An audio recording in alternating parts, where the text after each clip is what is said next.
Laissez-moi vous expliquer en 2 minutes la guerre en Ukraine. Il ne s'agit pas d'une attaque de Poutine contre l'Ukraine, comme on nous le dit tous les jours.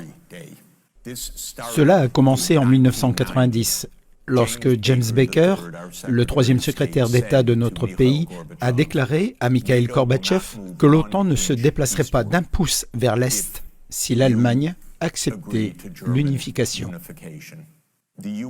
Les États-Unis ont ensuite triché dès 1994 lorsque Clinton a signé le plan visant à étendre l'OTAN jusqu'en Ukraine.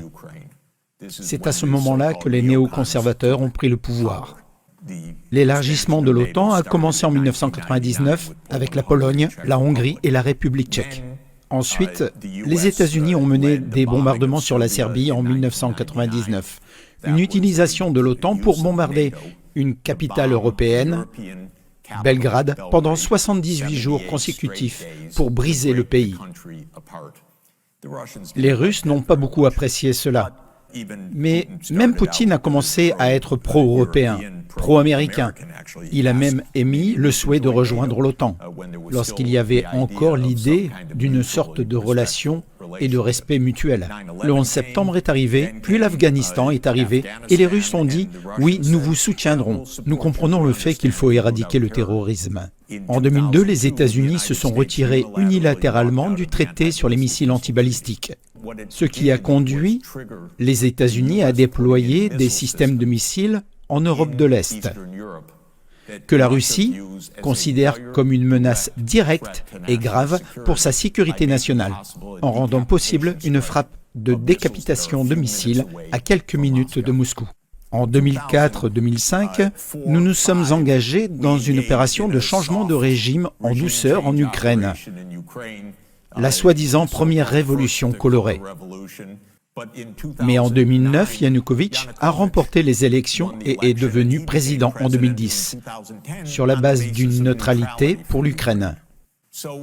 Ainsi, le 22 février 2014, les États-Unis ont participé activement au renversement de Yanukovych. Ils ont intercepté un appel vraiment compromettant entre Victoria Nuland et l'ambassadeur des États-Unis en Ukraine, Jeffrey Piat, qui était jusqu'à aujourd'hui un haut fonctionnaire du département d'État. Et ils ont parlé de changement de régime, donc créer un nouveau gouvernement.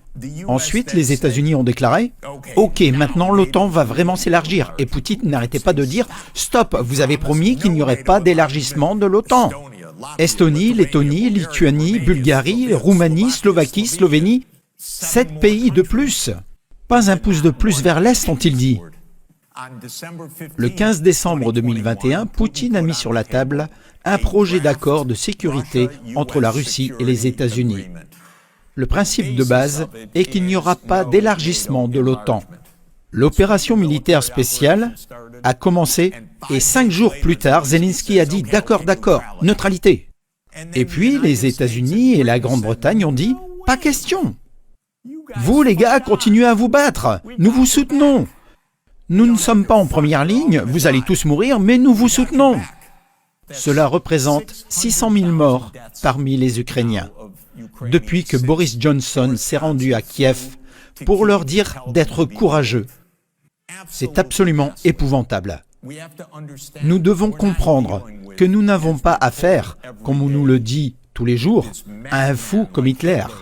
Il s'agit d'une histoire complètement bidon, d'un faux récit, une propagande du gouvernement américain.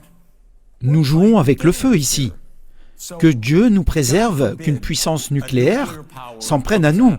Je ne sais pas ce qui va se passer, mais c'est nous qui avons provoqué les hostilités. Se poser des questions, c'est bien. Ne pas s'en poser, c'est encore mieux.